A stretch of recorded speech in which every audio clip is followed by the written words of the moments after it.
पाकुर में जो एक बिगड़ा हुआ ग्रुप है, जिसको कल या परसों हमारे आमदार साहब ने भी कहा कि भले ही गुंडे हैं लेकिन ये भूखे इंसान को खाना भी खिलाए। उन्होंने उसका वाकया भी बताया। गोया उन्होंने स्टेज से ये डिक्लेरेशन दिया, हमको जरूरत नहीं कि ऐसे लोग, अब अगर कोई एक गरीब को, हर एक के दिल में है, अगर भूखा है तो आप भी खिलाते हैं। अभी तो मुझे मालूम पड़ा कि भाई वहां पर सिर्फ खिलाना ही नहीं, पिलाने की भी तकसीम हो रही है। तो आप शायद उससे महरूम रह रहे हैं या आपकी वो आदतों में नहीं। हमारे दूसरे आमदार साहब ने ये भी कहा कि भाई ये शरीफ लोग कोई थाने में जाकर किसी का, ये जो बोल रहा हूं, हमने इसकी वीडियो शूटिंग की कॉपियां निकाली हैं। तो ये शरीफ लोग पुलिस के पास नहीं बैठ सकते। वही एक, भले ही वो गुंडा हो लेकिन वो अपने इन कामों को, तो हमने उनसे भी यही कहा कि भाई ऐसे तो हर समाज में, गांव में दलाली करने वालों लोगों की एक बड़ी तादाद घूमती है। इससे समाज हित के लिए कोई काम नहीं। अगर वो लोग जिनका कारोबार ही है जहर फैलाना आपकी नस्लों को, आने वाले समाज को, इसलिए हम लोग, कि हम तो अपनी स्कूलों से बच्चों को अखलाक, उनके किरदार, उनके स्पोर्ट्स, उनके अंदर अपने करियर बनाने की जुस्तजू, डॉक्टर बने, इंजीनियर बने और जो भी तालीम हासिल करते हैं करें। कॉम्पिटिटिव एग्जाम, देश के मेन स्ट्रीम में आपको काम करना पड़ेगा, तो उसके लिए आपको ये सारी चीजें बड़ी मेहनत और मशक्कत से करें। जो लोग बगैर मेहनत और मशक्कत के, ऐसे कई इंसान हैं जो अलग अलग तरीके से कमाई करते हैं। हमने देखा है तवाइफें भी अपना इस तरह से पेट भरती है, और कोई जहर बेचकर भी अपने आपके बच्चों में उस बुरी आदतों को लगाकर अपना उल्लू सीधा करना चाहते हैं। पता चला कुछ साथी यहाँ, मैं आया तो बता रहे थे कि बोले सर उन्होंने नाम लेकर और स्कूल के बारे में, हमने बोले भाई स्कूल का इससे क्या लेना था, हम तो सीधा सीधा बच्चों के किरदार, उनके करियर, उनके आने वाले मुस्तकबिल के लिए काम करते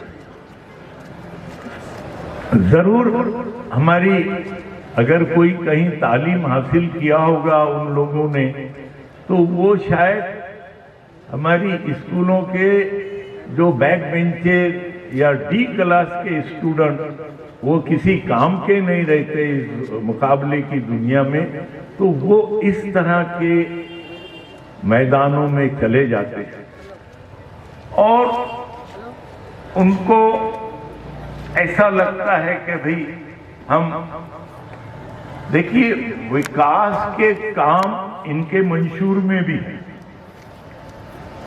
हमने देखा है कि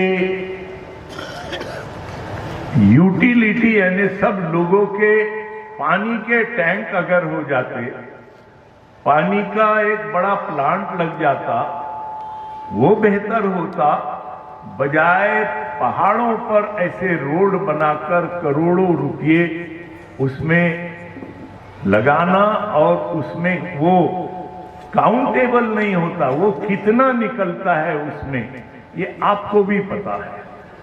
तो ये जो इस किस्म की समाज दुश्मन अनासिर है, हम उन्हीं के इस गांव में चंद लोग अपने आप को मुलविस किए हुए हैं, उनके सूदखोरी की बिना पर, उनके जुए और बदकारी के अड्डों की बिना पर। एक मैं मिसाल दूंगा आपको। यहां पड़ोस में 4 नंबर का प्रभाग है, वहां पर 1075 वोटर है माइनॉरिटी समाज के, मुस्लिम समाज, और 680 वोटर है हमारे नॉन मुस्लिम भाई के। अब सोचिए, गौर से जरा मेरी बात को सुनिए। कॉन्स्टिट्यूशन में ये बात साफ लिखी है कि जितनी आपकी पॉपुलेशन उतना आपका नुमाइंदगी का प्रतिनिधित्व, जिसको हम बोलते हैं नुमाइंदगी।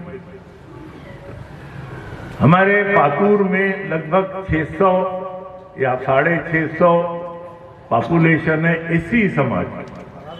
तो कॉन्स्टिट्यूशनल रिजर्वेशन में उनको 2 सीट गई। भले ही उन्होंने इस बात को मना नहीं किया कि भाई आपके 1100 वोटर्स है 4 नंबर में, आप उन वोटर को नुमाइंदगी ना देते हुए सिर्फ एक नुमाइंदा दिया, और एक नुमाइंदा उन्होंने उनकी कोई करीबी खातून या वो क्या रिश्तों की वो नहीं मुझे पता है, उसको दिया, ताकि साथियों ने बताया कि भाई उस समाज के जो खड़े हैं 180 वोट और आपके 1100 वोट, 1075, मैं 1100 बोल रहा हूं। क्या ये खुददार कौमों की अलामत है? क्या ये मिल्लत फरोशी नहीं है? ठीक है भाई, बीजेपी ने अपना काम किया, उन्होंने देखा कि उन्होंने सभी वोट अपने शऊर वाले शुमार करके 680 लोगों पर ए प्रभाग में हमारी बगाड़े मैडम को दिया और बी प्रभाग में कोई और दूसरे साहब को। क्या बुराई थी कि 4 नंबर के वार्ड में आम मुसलमानों से कोई एक नुमाइंदा कांग्रेस पार्टी को नहीं मिला? यह है मिल्लत फरोशी की भरपूर अलामत। आप लोगों ने, इसलिए ये ऐसी सिफतें आती है इन लोगों में कि जो भाई ठीक है, गोद लेना, ले पालक बनाना, एडॉप्शन करना, कानूनी दर्जा सबको हासिल, लेकिन इब्तिदाई से कह देना कि ये नुत्फा मेरा नहीं किसी और का, ये गैरत तो इंतहाई बेगैरती किया गया।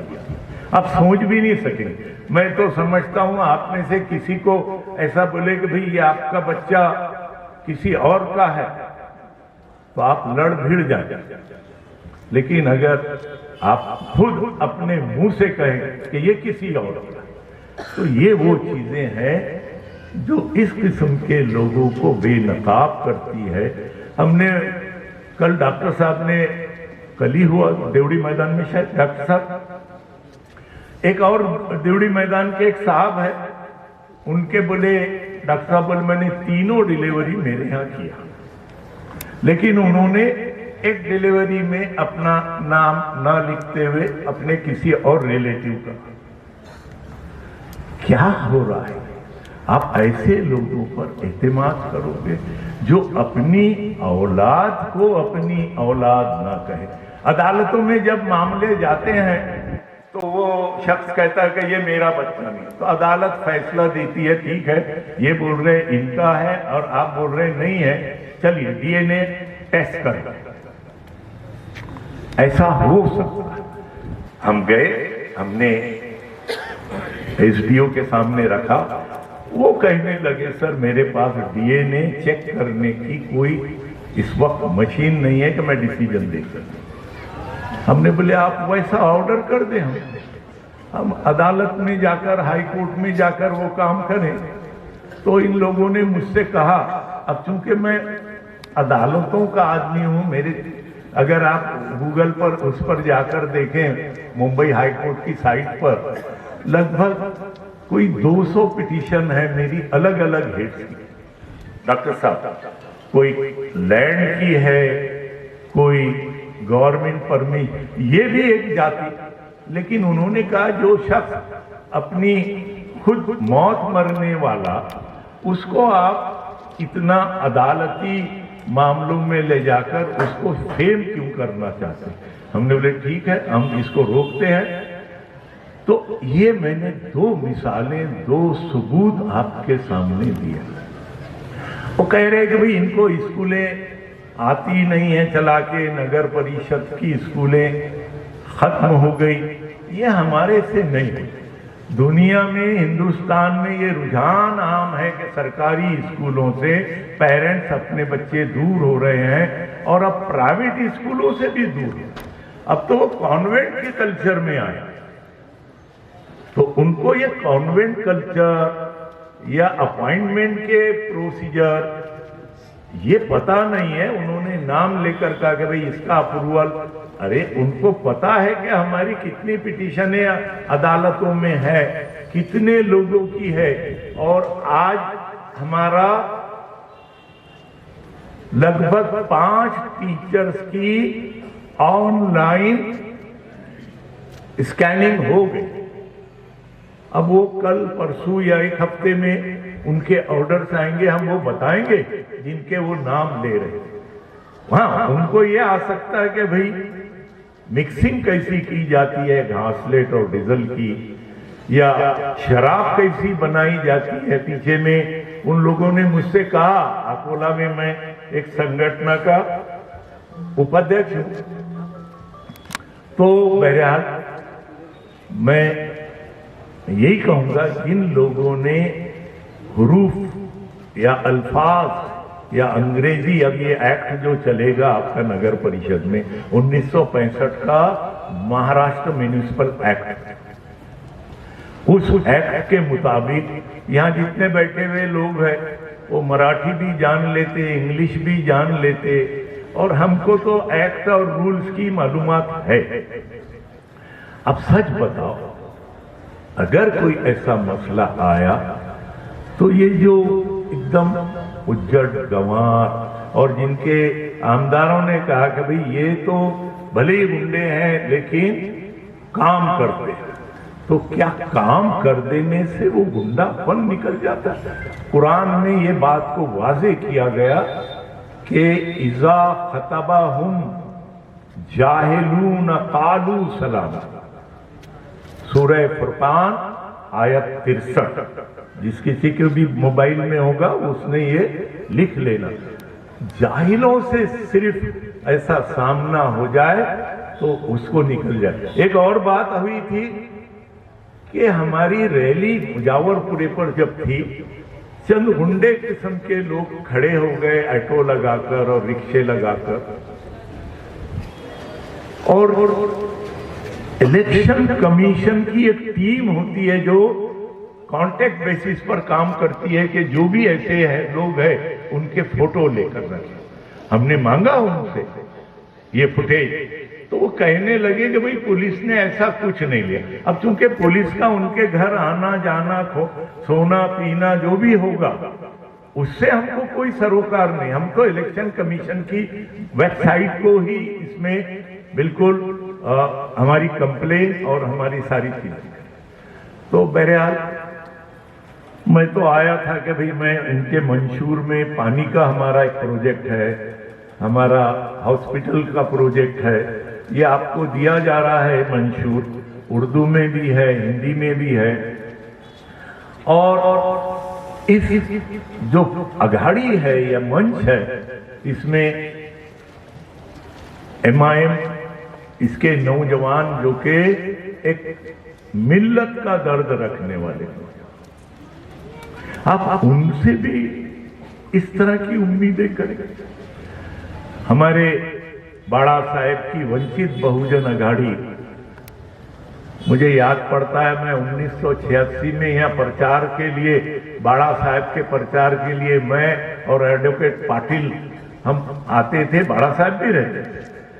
तो हम उस जमाने से एक मूवमेंट में काम कर रही है। तो अभी की बात हो रही है, बरसों से किसी से भी पूछे।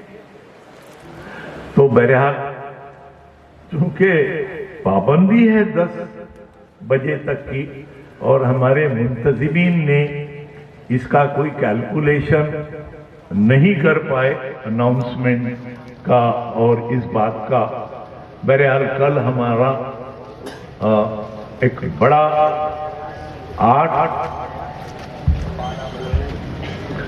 हाँ एक और आखिरी बात, बारसी टाकली के तमाम कांग्रेस के मेंबर शिंदे पार्टी में, अकोला के 14 मेंबर वो पार्टी में जाने को, अपना गठ अलग बनाने को खड़े हैं। आकोट में यही मामला हो रहा है। बालापुर का भी मैंने सुना कि यही, असल में जिस पार्टी को इस वक्त कोई 125-30 साल हो गए, अब उस पार्टी में अगर वो पार्टी ऐसे गुंडा एलिमेंट्स को देगी, कौन शरीफ आदमी उसमें जाएगा? आपको अगर लगता है कि भाई क्या हुआ, गुंडा एलिमेंट्स है तो हमारी इज्जतें महफूज रहे, अगर आपका ये ख्याल है, जो कि खाम ख्याल है, हम कोई पॉलिटिकल लोग नहीं है, मूवमेंट के लोग, हम तहरीक चलाने वाले। अन्ना हजारे के साथ मैंने काम किया, उनके राड़ेगंज सिद्धि, बहुत बातें थी, लेकिन हमको थोड़ा वक्त कम दिया गया। मुझे इसीलिए बुलाया कि भाई आपके पास जो प्रोजेक्ट है उस पर बात करें। अब तो मैं ये ऐसी सीधा अने उनके जवाब इंशाल्लाह कल अगर मौका मिला तो हम सबको अपील करेंगे कि ये मेरे पास जितना पुलंदा या जितना वंश है, अब वो नॉन पढ़े लिखे हम लोग, post graduate, MA, double MA, LLB, आप उनसे हमको कंपेयर कराते। वो साथी ने बोला ऐसा, अरे हमारा उसके बारे में बोलना ही हमारे लिए वो इंसल्ट की बात है।